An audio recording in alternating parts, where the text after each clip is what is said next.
So, first race of the 2023 Formula E season, Mexico ePrix. Not a bad race, not a great race, but I thought it was a fairly decent start to the Gen 3 era.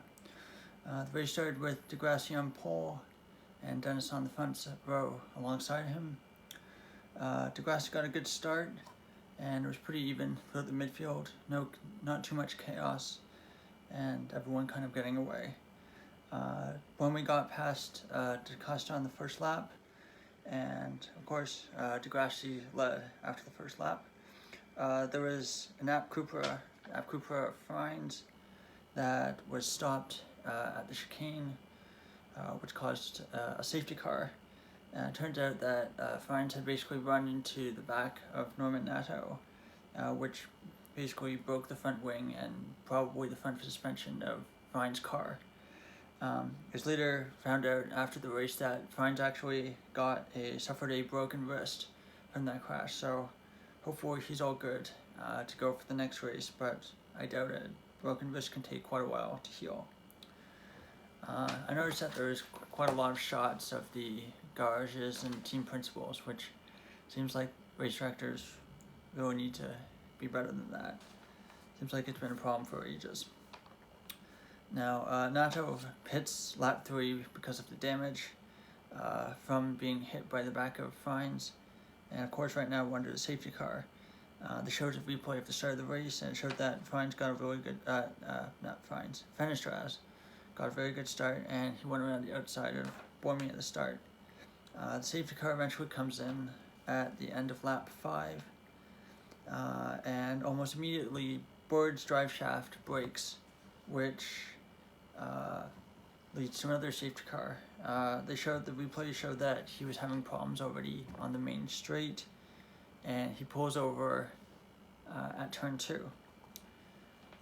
Where Fairline gets past Tictum, and right before the safety car comes out, and safety car goes on until start of lap 7.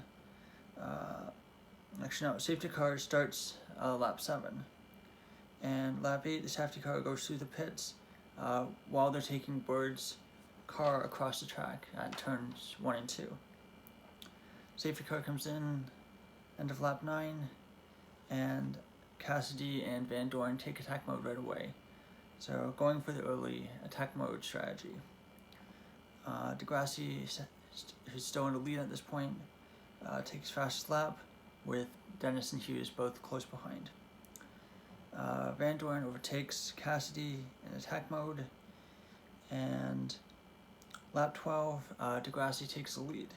So it turns out that Degrassi makes a mistake, goes on the grass at the exit of turn 1, and Dennis overtakes him through turn 2 to take the lead. Showed that Hughes also tried to overtake Degrassi at the same point when he made that mistake, but doesn't succeed, and Dennis promptly takes attack mode. At the same time, same lap, Cassidy overtakes Seti Camera. Lap 14, Barreline takes attack mode, and Dennis takes fastest lap. DaCosta overtakes Bormy. Lap 15, Dennis starts to build a gap over Degrassi, which would continue to build throughout the race, and Verline effectively undercuts both Lauder when he takes attack mode, as well as Hughes. So right now Hughes is in 3rd, Verline's 4th, and Lauder's in 5th. Lap 16, Degrassi takes attack mode, but stays ahead of both Hughes and Verline. Lap 18, Mortara spins at turn 1, and he reverses and crashes into the barriers. Now it looks like he lost the car under throttle, trying to pick up the throttle after braking going into turn 1, from turn 1 into turn 2, and he just loses it and crashes into the barrier.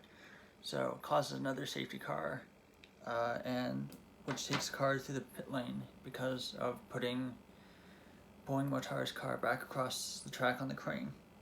Lap 20, safety car comes in, and Dennis builds up the gap again that he had before the safety car.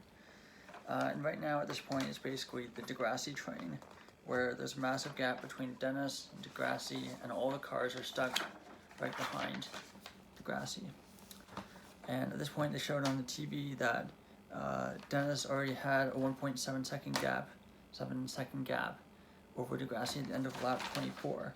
So in 2 laps, it's almost a 2-second gap for the lead. Lap 25, Evans gets past DaCosta, and both Verline and Lauderer take attack mode.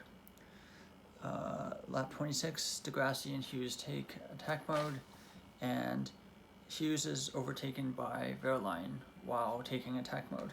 So Verline, using the attack mode, undertaking to undertake the driver ahead twice, in a position. So he's up to 3rd place at this point. Lap 27, Dennis takes attack mode while clearly in the lead and stays in the lead. And Buemi gets ahead of Fenestras in his first race.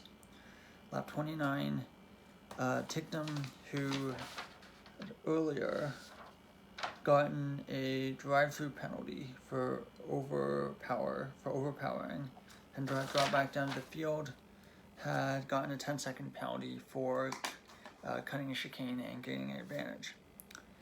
Verline overtakes, same lap, so lap 29, Verline overtakes Degrassi at the chicane, just outbrakes him, takes the inside lane and gets past him. Very clean overtake. At this point, they showed on the TV broadcast that Degrassi has less energy than all the cars around him, which I think shows that that Mahindra car is not great, and Degrassi had a really brilliant race. Lap 31, DaCosta overtakes Fenestras for 7th. Lap 32, Dennis is basically just driving away from everyone, and he's just in cruise control at the front of the race. And like I mentioned earlier, Degrassi is the stopper in the bottle, and all the cars behind him can't get past. So Hughes spent a large part of the race behind Degrassi, couldn't get past him the whole race. Lap 33, they showed that there's debris at the hairpin, so it looked like there'd been some contact there. Lap 34, they announced that 5 laps would be added at the end of the race. So in previous seasons of Formula E, it was 45 minutes timed race, and they would add time to the end of the race, depending on safety cars, virtual safety cars, full course yellows. But this year they've decided to switch back to lap races, which I think makes things a bit simpler for the teams. But I think it's still kind of cool that they have this a bit of unpredictability with how many laps are going to be added at the end of the race. Although I think, of course, you would never see this kind of thing in Formula One. So they showed that lap 34 again, Degrassi, Hughes, and Lauderer all get very close at the hairpin. So clearly both Hughes and Lauderer are trying to overtake, but they're unable to do so. Lauderer tries to send a stick down the inside at the hairpin, but isn't able to get past. Lap 35, and lap 35 they showed that Dennis had a 4.9 second lead, while Verline was 3.9 seconds ahead of Degrassi. Again, lap 36, Lauderer tries the outside of the hairpin but is unsuccessful. Lap 37, at this point the cars behind this initial group at the back were starting to catch up. So at lap 37, Buemi had caught up to the Degrassi train. There's yellow flags, and Evans gets past John-Eric Verne. Lap 38, more debris at the hairpin, and Evans had overtaken Fenestras, I guess presumably while in attack mode. Lap 39, Hughes tries to get past Degrassi but fails. And there was another yellow flag for Rast-stricken car. Now I heard after the race that there has been some contact between Roland and Rast, but they did not show that on the TV. So Hughes tried to get past Degrassi at the chicane, lap 39, and lap 40, DaCosta had gotten to the back of this train. So places 3, 4, 5, 6, and 7 were all in this big train, very close together, very exciting.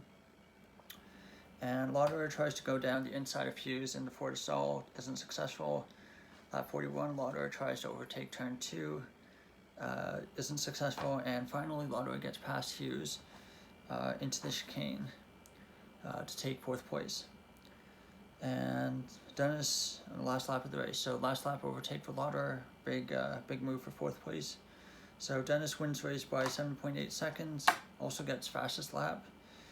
Vern was passed right at the end at the Pelotada, so I don't know if he had a bad exit or if there was a mistake, but he seemed to lose 2 places right at the end of the last lap.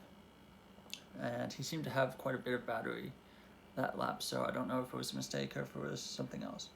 So the final result, 1st place Dennis, 2nd place Verline, 3rd place Degrassi, 4th place Lauder, 5th Hughes, 6th Bormy, 7th DaCosta, 8th Evans, 9th Cassidy, and 10th Van Dorn. Championship standings after the first race are Dennis with 26 points, so win plus fastest lap. Verline 2nd, 18 points. Degrassi third on countback, 18 points. He got 3 points for pole position. 4th is Lauder with 12 points. 5th is Hughes, 10 points. I think really great race for Hughes. First race, rookie, really solid start. 6th with Bormy with 8 points. 7th was Costa, 6 points. 8th is Evans with 4 points. 9th is Cassidy with 2 points, and 10th is Van Dorn with a single point.